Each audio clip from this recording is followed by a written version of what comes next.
Hello, and welcome to today's men's mental health journey or journal. I really need to do something about that washing line in my background. Anyway,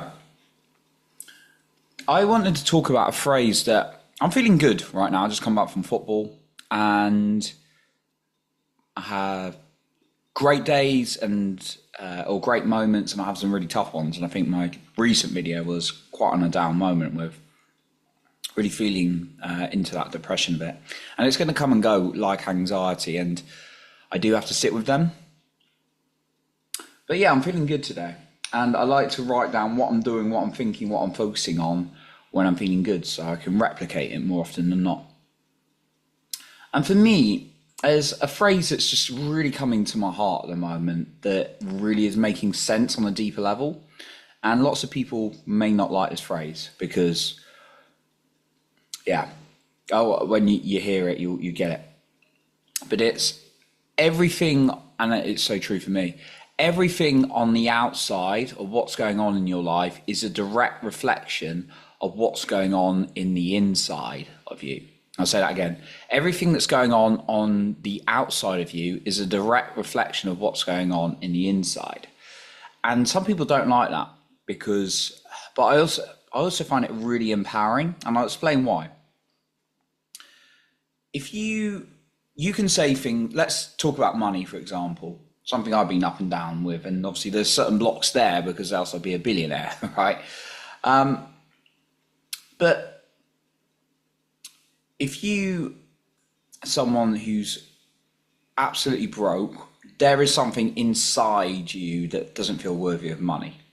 Like, you can consciously be like, oh yeah, I deserve money, I want money, I can be abundant and say all those things. But if there's a deep down part of you that doesn't think you're worthy, it's always going to repeat the same patterns.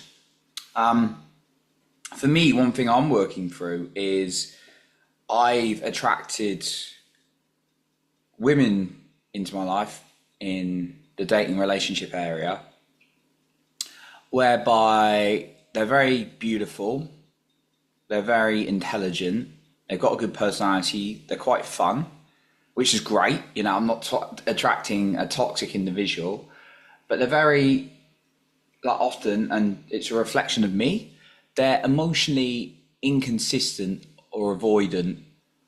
They'll go from one extreme to the other, like, I really like you, and I realized that that's a reflection of me. Because inside, I have a part of me that's a little bit chaotic that I'm working through. But the good news is, if I can change that chaos, I said that funny, that really allows me to change other parts of my life. I have beliefs around my physical health that I'm very healthy, I'm very fit, and I'm very energetic. And guess what shows up? A good body, good energy.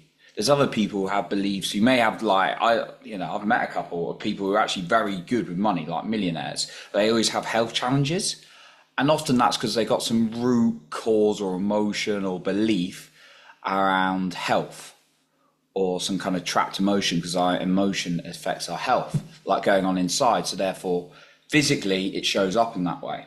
Now, some people won't like this because they're like, well, I keep attracting toxic partners into my life who keep cheating on me. And people don't like to hear this, but this is what I learned from Danny Morale and all the leaders out there. And certainly for me, I think when I own it, it really empowers me, because I have changed things. Like, I didn't used to be confident with my body and my health, and I changed my beliefs around that.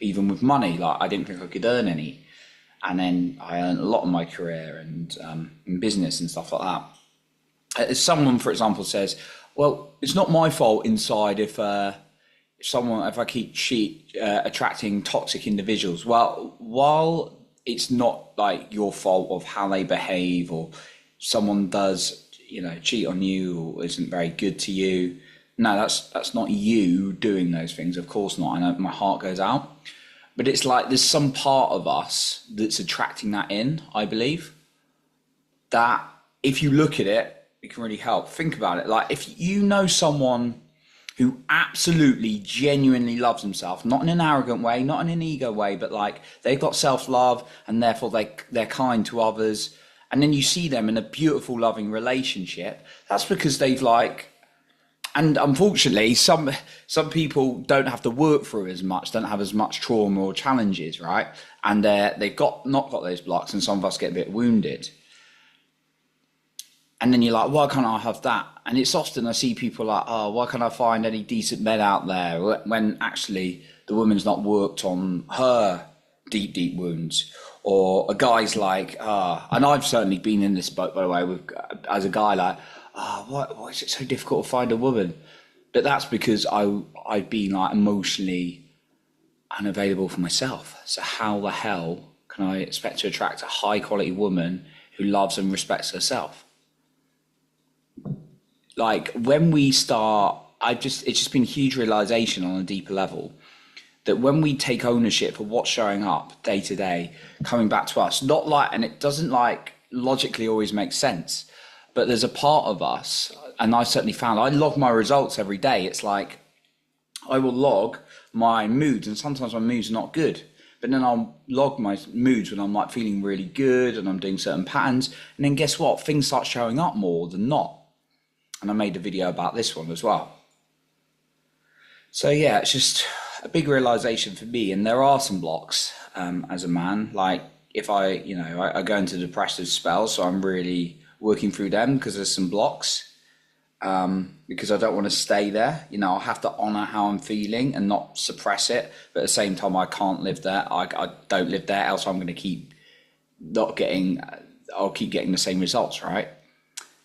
Often I used to be like, when I get the house, when I get the dream job, when I get the dream business, when I get the dream woman, then I'll be happy. But actually what I've discovered is when I start taking ownership for myself and how I feel now, more opportunities show up. Now, of course, there's different areas of life. There's like relationships, there's finances, there's career, there's business, there's purpose, there's spirituality, there's health. And you can like be really killing it in one area and not the other. And I found that, right? So yeah, just my message today is what I've learned. You don't have to agree with me, but it is actually really empowering, I find, when we take ownership for what's showing up in our life. Else, we're kind of like at the victim or mercy of like life just randomly happening to us, rather than taking ownership of feeling good and therefore being able to take appropriate action and things show up for ourselves. So that's what I got. And of course, challenges will still show up even when you feel good, but you'll handle them with a different energy. So that's what I wanted to share in today's episode. Hope you enjoyed it.